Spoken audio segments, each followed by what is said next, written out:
மூணாவது விடயம் தான் ஹஜரத் ரசூலுல்லாஹி ஸல்லல்லாஹு அலைஹி வஸல்லம் அவர்களுடைய ஷஃபாஅத்தினூடாக சுவர்க்கம் போவாங்க.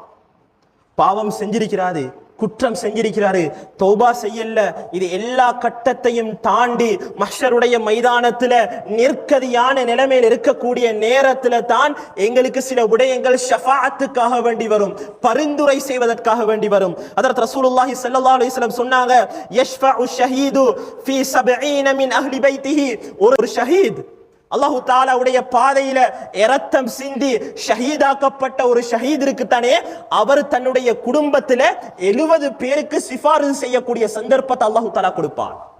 அவரு 70 பேரை சிபாரிசு செஞ்சு சுவர்க்கத்துக்கு கூட்டி கொண்டு போகலாம். ஒரு ஷஹீதுக்கு கொடுக்கப்படக்கூடிய அந்தஸ்து. மேலானவர்களே, ஹஜ்ரத் ரசூலுல்லாஹி ஸல்லல்லாஹு அலைஹி வஸல்லம் சொன்னாங்க, நாளை கியாமத்துடைய நாளையில 5 விதமான விடயங்கள் இருக்குது. இந்த 5 விடயங்களும் ஒரு அடியானுக்காக வேண்டி ஷஃபாஅத் செய்யும், பரிந்துரை செய்யும், இந்த அடியான் சுவர்க்கம் போயிட்டு சேரும் வரையில. அதுல ஒன்று சொன்னாங்க, அல் குர்ஆன். ஒரு மனிதன் படிச்சிருக்கக்கூடிய குர்ஆன், ஓதி இருக்கக்கூடிய குர்ஆன், இந்த குர்ஆன் சிபாரிசு செய்யும் இவன் சுவர்க்கம் போகும் வரையில. ஹஜ்ரத் ரசூலுல்லாஹி ஸல்லல்லாஹு அலைஹி வஸல்லம் சொன்னாங்க, தஅல்லமுல் குர்ஆன், குர்ஆனை நீங்க படிங்க, குர்ஆனை நீங்க ஓதுங்க, ஃபஇன்னஹு ஷாஃபிஉன் லி அஸ்ஹாபிஹி யௌமல் கியாமா. கியாமத்துடைய நாளையில நீங்க நிர்கதியாக இருக்கக்கூடிய அந்த நிலைமையில இந்த குர்ஆன் உங்களுக்கு சிபாரிசு செய்யும், நீங்க சுவர்க்கம் போகும் வரையில.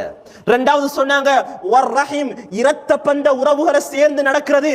இந்த இரத்த பந்த உறவுகளை ஒருத்தர் துண்டிக்காம சேர்ந்து நடக்கிறாரா, இந்த இரத்த பந்த உறவும் நாளைக்கு அந்த அடியார்களுக்காக வேண்டி சிபாரிசு செய்யும், அவர் சுவர்க்கம் போகும் வரையில.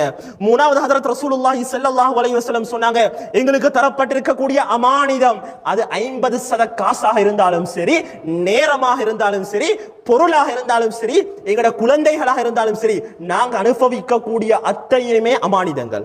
இந்த அமானிதத்தை ஒருத்தர் சரியாக நிறைவேற்றினால் இந்த அமானிதமும் எங்களுக்கு சிபாரிசு செய்யும், நானும் நீங்களும் சுவர்க்கம் போகும் வரையில. ஹஜ்ரத் ரசூலுல்லாஹி ஸல்லல்லாஹு அலைஹி வஸல்லம் சொன்னாங்க, நாலாவதாக உங்களுக்கு அனுப்பப்பட்ட நபி நானும் சிபாரிசு செய்வேன், நானும் சொர்க்கம் போகும் வரையில சிபாரிசு செய்வேன். மேலானவர்களே, இந்த சம்பவம் நீண்ட சம்பவம். ஸல்லல்லாஹு அலைஹி வஸல்லம் அவங்களுடைய ஷஃபாஅத் இருக்குதே மிக பெரும் சம்பவம். நபி அவங்க ஷஃபாஅத் செஞ்சு செஞ்சு செஞ்சு கடுகளவு ஈமான் இருந்தாலும் சொர்க்கம் போங்க. தொழு கோதுமை அளவு ஈமான் இருக்குதா, நீங்களும் சொர்க்கம் போங்க. அணு அளவு ஈமான் இருக்குதா, நீங்களும் சொர்க்கம் போங்க. நபி அவங்க சஜிதாவுல விழுந்துருவாங்க, யா அல்லாஹ் ஏண்ட உம்மத்தை நீ பாதுகாத்துரு. அல்லாஹ் தஆலா சொல்லுவான், யா நபி யா ஹபீப் இர்ஃபா, உங்களோட தலையை தூக்குங்க, சல் நீங்க கேளுங்க, துஅத உங்களுக்கு வழங்கப்படும், நீங்க என்ன கேட்டாலும் நான் வழங்க தயாராக இருக்கிறேன். மேலானவர்களே, நபி அவங்க ஷஃபாஅத்தினூடாக மிக பெரும் மக்கள் நாளைக்கு சொர்க்கம் போவாங்க. மேலான அடுத்த ரசூல் ஸல்லல்லாஹு அலைஹி வஸல்லம் சொன்னாங்க, வ அஹ்லு பைத்தி நபியிக்கும், நபி அவர்களுடைய குடும்பத்தினர்களுடைய ஷஃபாஅத்தும் அந்த கியாமத்துடைய நாளிலே இருக்கும். மேலானவர்களே, இது கியாமத்து நாள் அல்லாஹ் தஆலா எங்களுக்கு தந்திருக்கக்கூடிய சில சந்தர்ப்பங்கள்.